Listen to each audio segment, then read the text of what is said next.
Salut. Aujourd'hui me voilà en vallée d'Orlu, donc une vallée qui est un de mes coins préférés en Ariège. Si un jour j'avais une voiture et si j'avais le permis, c'est à bien un endroit où j'essaierais d'habiter en Ariège, c'est ici.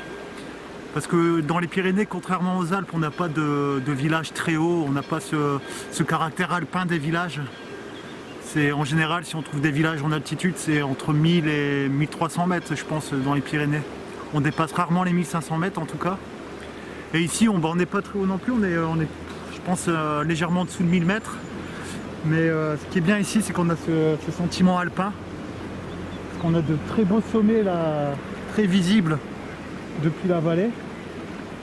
Donc là, on a par exemple la Dent d'Orlu, donc qui est au programme du jour sur ma gauche. Et au fond, on a le pic de Baxouillade et le pic de Rocantou. Donc c'est un joli bout de vallée. Et puis sur ma droite, on a le pic de Péréja. Donc sur ma droite, c'est également dans ce secteur où je suis allé il y a quelques semaines en hiver. Il y avait plein de neige et c'est la vallée d'Orgex, la vallée d'Orgex. Donc aujourd'hui, le programme, c'est d'aller à la Dent d'Orlu. C'est un peu risqué parce que je sais pertinemment que je ne pourrais pas aller au sommet de la Dent d'Orlu. Très accessible l'été, même pour les marcheurs pas très aventureux comme moi, parce que c'est un peu escarpé. Il faut peut-être mettre les mains sur quelques rochers glissants, mais c'est relativement accessible, il n'y a pas besoin d'être escaladeur. Mais là, avec la neige, je pense qu'il y a encore un peu de la neige sur la Dent d'Orlu, qui a 2200 mètres, et c'est un peu risqué. Donc à mon avis, je ne pourrais pas atteindre le sommet. Mais j'ai l'espoir, comme souvent ces temps-ci, de croiser de la faune intéressante. Et je sais qu'à la Dent d'Orlu, il y a souvent des aigles royaux qui peuvent survoler. Et puis bien sûr des vautours fauves qui sont des habitués du secteur, qui nichent pas ici mais qui passent souvent. Donc j'ai l'espoir de croiser ces rapaces en fait.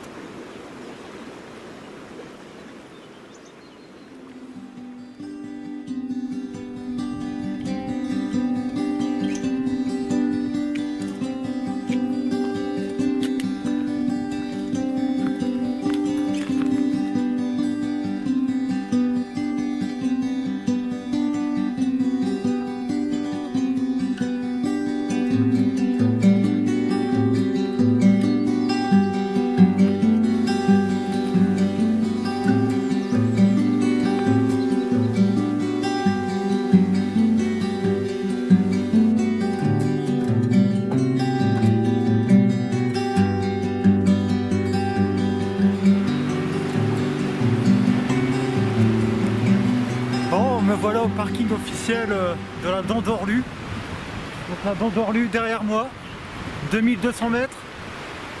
Alors la mauvaise surprise, c'est qu'il y a déjà de la neige. Et surtout il y a de la fonte un peu partout. Du coup il y a des ruisseaux, beaucoup de ruisseaux, et je vois pas le sentier. Le sentier est complètement invisible. Donc j'ai l'impression que ça va s'arrêter là. Donc ça fait partie des risques des choix de parcours, hein, je l'avais dit tout en bas. J'hésitais avec la réserve d'Orlu, beaucoup plus tranquille et facile pour marcher, mais moins en altitude. Ici c'est un peu plus aventureux et bon bah là je vois que ça va être compliqué d'avancer. Je vais essayer, mais ça va être compliqué.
Donc je peux pas aller plus haut. Là j'ai quand même bien galéré dans la neige parce que là, la forêt finalement ça commençait très bien. C'était juste humide mais pas de neige, quasiment pas de neige, juste des ruisseaux. Puis après la pente a repris de plus belle et j'ai traversé la forêt dans de la neige aux 2/3. Puis à découvert là sur la fin pareil de la neige sur des pentes comme ça. J'ai pas l'habitude, déjà j'ai pas le matériel et j'ai pas l'habitude. Donc c'était vachement galère pour moi, je me mettais à 4 pattes. Donc c'est le côté aventureux de cette randonnée. C'est assez dépaysant du coup, en plus là il n'y a personne. J'ai vu quasiment aucune trace de pas. J'ai juste suivi une trace de raquette qui a l'air très ancienne. Donc là c'est en fait le printemps-hiver, il n'y a personne qui vient ici, j'ai l'impression. Et c'est vrai que c'est assez pentu, donc c'est pas le panorama est beau mais il n'est pas exceptionnel. Donc c'est un peu logique. Et là la dent d'Orlu, je peux pas aller plus haut. Parce que c'est comme ça, bien raide. Déjà l'été c'est craignos. Donc là non, je tente pas. Donc au niveau panorama, la dent d'Orlu. Par là je commence à voir un bon bout de chaîne pyrénéenne qui dépasse la première crête là. Donc j'arrive pas à identifier les sommets lointains, mais je pense qu'il doit avoir le Mont Calme. Je suis pas certain. Puis plus vers la droite là on voit le massif des Trois Seigneurs. Puis on se rapproche du massif de l'Arise, donc en pays de foi quoi. Et puis au premier plan il y a le quai de Sinsat que j'aime beaucoup puisque j'y vais de temps à autre pour tenter d'observer les rapaces. Et puis le massif de Table classique, hein. Donc là on peut voir le pic de Saint-Barthélemy, le pic de Soularac. Et puis plus à droite on peut voir la montagne de l'Afro. La montagne de l'Afro c'est assez sympa, il y a une réserve naturelle importante là-bas, il y a pas mal de rapaces a priori. Et c'est juste au-dessus de Montségur. Donc derrière la montagne de l'Afro c'est le château de Montségur, le château Cathare qui est très connu. Et puis sur ma droite, c'est le pic de Tarbézou. Et en fait, on peut y accéder depuis le port de Paillères, qui est un col plus sur la gauche, un col routier, où passe parfois le Tour de France. L'été dernier, j'y ai marché d'ailleurs.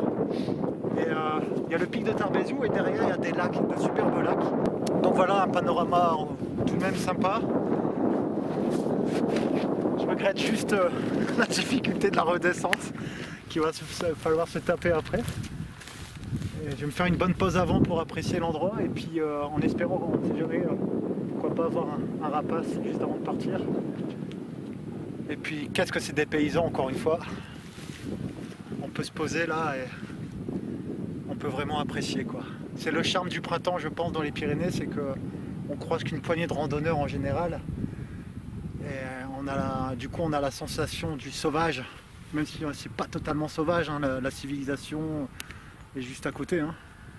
Puis c'est des sentiers tout tracés quoi. Mais là, on est proche du sauvage. Il y a Herzog qui a fait un documentaire que j'ai beaucoup aimé, de 50 minutes à peu près. C'est sur un alpiniste. Et alors c'est pas une apologie totale hein, du vécu alpiniste parce que on peut sentir quand même une présence néocoloniale, notamment dans le rapport avec les Sherpas. Mais en même temps, c'est une belle ode à la sortie montagnarde, qui est aussi perçue comme un privilège quelque part. Hein. Et l'alpiniste, qui est assez connu, témoigne en fait de son rapport à la montagne. Et en fait, lui, il explique fuir le social, fuir cette vie de cinglé d'en bas. Et la montagne apparaît comme une forme d'art en fait chez lui. C'est pour lui tracer son chemin d'escalade, qui est une forme de création, c'est de l'art.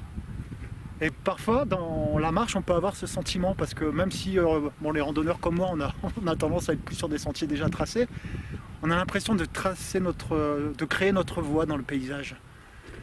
Et ce qui est sympa c'est quand dans le panorama on peut observer d'où on vient, par où on est passé.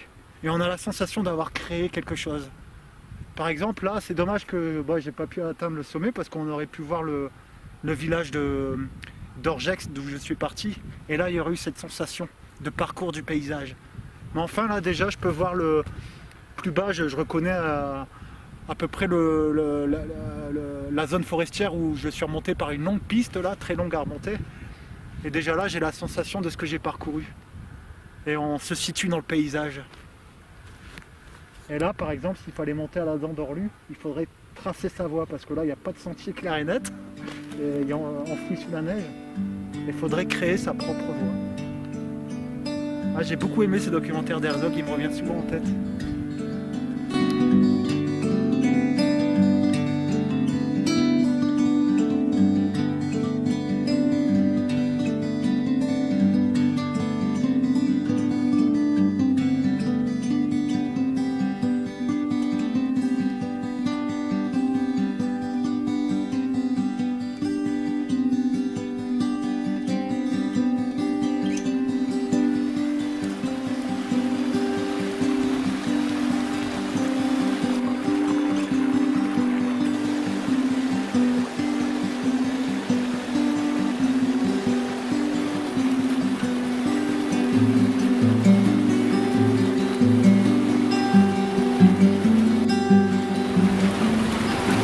La descente n'était pas si terrible que ça. Je me suis bien démerdé. Par contre, c'était très humide avec la neige. Et puis aussi, comme on voit là, avec les ruisseaux de fonte. Mais l'atmosphère est quand même très appréciable, au-delà du caractère peu confortable du chemin. C'est vraiment sympa de voir tous ces ruisseaux de fonte et de les entendre constamment. Il y a une atmosphère printanière que je connais pas très bien et ça c'est vraiment agréable. Et surtout comme toujours sous le soleil.